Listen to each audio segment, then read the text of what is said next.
c'est une fondation reconnue d'utilité publique qui a été créée en 2006 à l'initiative d'un homme, Bruno Rousset, qui était donc fondateur et patron d'April, et qui a permis surtout, je crois qu'il faut retenir, qui a permis de réunir un certain nombre d'assureurs, 6 assureurs, quand on citait les cités, AG2R La Mondiale, la CNP, Matmut, April, CFDP, Banque Postale, qui intervient donc à travers son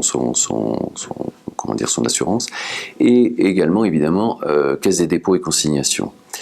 Voilà, donc ça c'est la structuration de la fondation. Ce qui est important, c'est, puisque j'ai parlé de la raison d'être, à l'heure de la raison d'être, on s'interroge tous, savoir en fait pourquoi, quelle est la finalité, on va dire l'utilité, hein, on parle d'utilité sociale. Alors en l'occurrence, une fondation, évidemment, on va en parler.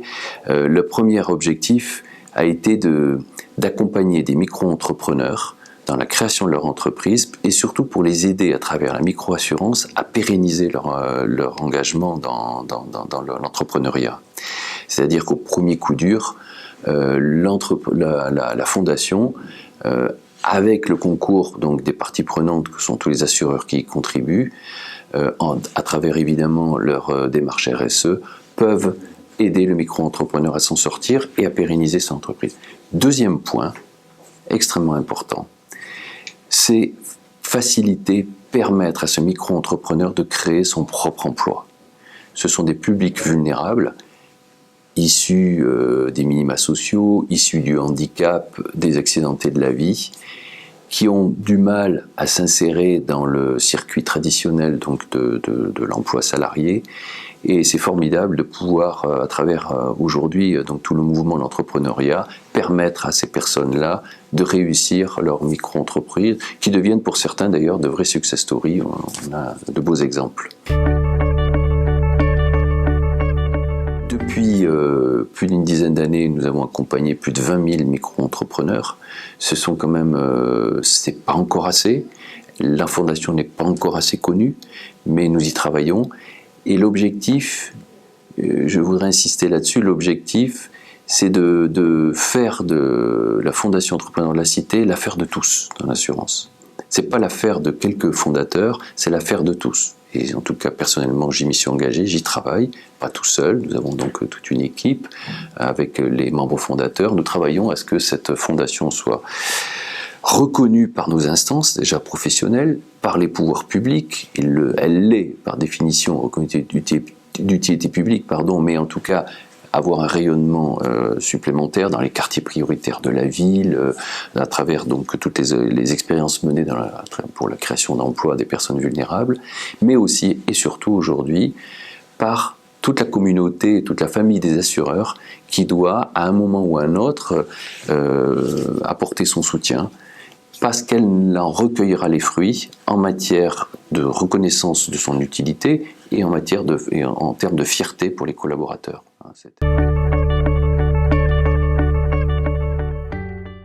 Aujourd'hui, on s'interroge dans nos entreprises pour savoir qu'est-ce qu'on peut faire pour rendre le monde meilleur, qu'est-ce qu'on peut faire, quelle pierre on peut apporter à l'édifice d'un monde meilleur.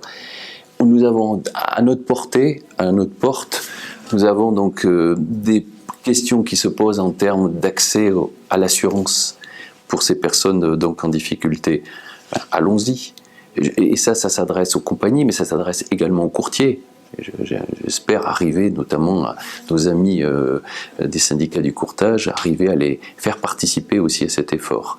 Et je crois que là, cela contribuera sans doute, très modestement peut-être, mais en tout cas à changer le regard qui est porté sur l'assurance par nos concitoyens. Je pense que ça peut y contribuer.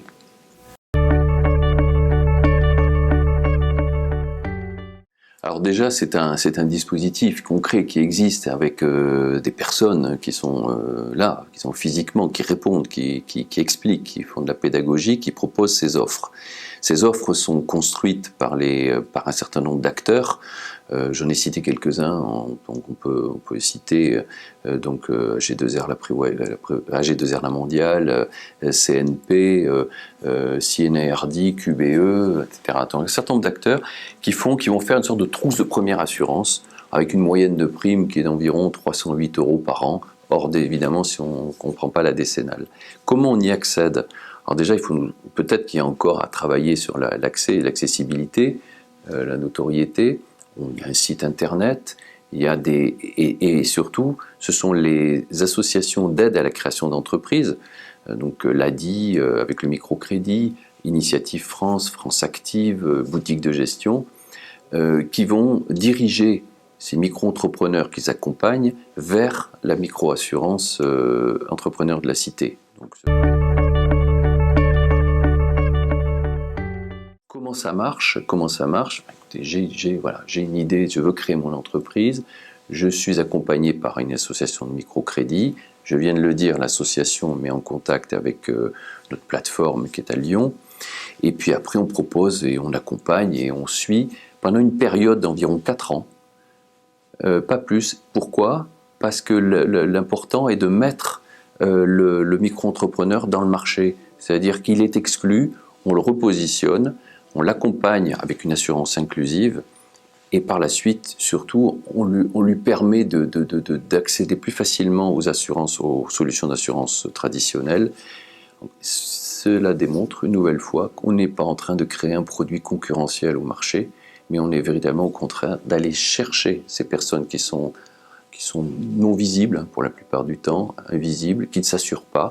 On va les remettre donc dans le circuit, on les accompagne et on vérifie pendant les 4 ans que leur entreprise fonctionne et qu'elles ont la possibilité de s'assurer après auprès de qui elles veulent, auprès des compagnies, des courtiers. Non. On est présent sur le territoire national, y compris d'ailleurs à l'île de la Réunion, comme CFDP, puisque Entrepreneurs de la Cité aussi est représenté là-bas. Nous avons donc un emploi aidé qui nous accompagne et des bénévoles.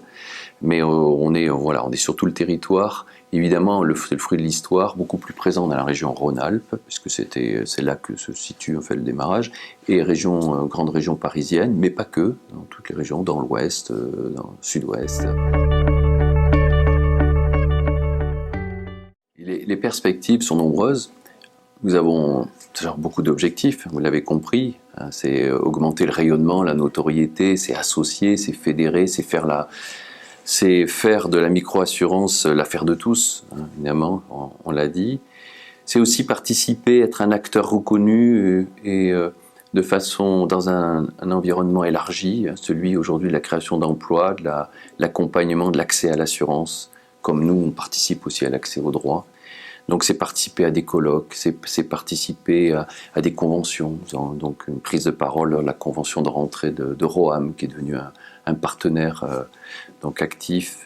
C'est d'être aussi aux côtés de la FFA sur ces sujets, aussi sur l'assurance inclusive. Aujourd'hui, au-delà évidemment d'augmenter la notoriété et la visibilité, nous avons quand même 2 enjeux majeurs. Le premier, c'est de permettre au plus grand nombre d'accéder à cette micro-assurance. Un certain nombre aujourd'hui ne le savent pas. C'est toujours frustrant de savoir qu'un micro-entrepreneur ne se sera pas assuré ou mal assuré et qu'il aura un coup dur qui mettra fin à son activité, alors que les solutions existent. Ça, c'est le premier objectif. Donc, avec les partenaires qui arrivent, notamment la Banque de France, à travers son organisation aide aux TPE, 200 points d'aide aux TPE sur toute la France, donc va nous aider aussi à permettre au plus grand nombre d'accéder à la micro-assurance. Et puis le deuxième objectif, qui est pas mince aussi, c'est à côté de ce développement, c'est pouvoir évidemment réunir les bonnes conditions pour un financement correct des activités d'assurance de la Fondation, parce que nous avons des salariés, nous avons des charges, nous faisons au mieux, mais avec les taux bas actuellement des marchés, évidemment, la dotation inconsomptible qui avait été déposée à l'origine ne permet pas, les intérêts ne permettent plus évidemment de financer toute l'activité. Donc on se doit d'aller voir des mécènes, de pouvoir évidemment augmenter nos ressources, parce qu'on va augmenter aussi la taille de notre dispositif. Voilà, c'est beaucoup de perspectives, et c'est aussi, encore une fois, pour toutes les parties prenantes, notamment CFDP, c'est que Entrepreneurs de la Cité soit porté par ceux qui le souhaitent et de les rendre fiers, d'y participer. Moi déjà, ça me rendra heureux aussi. Voilà.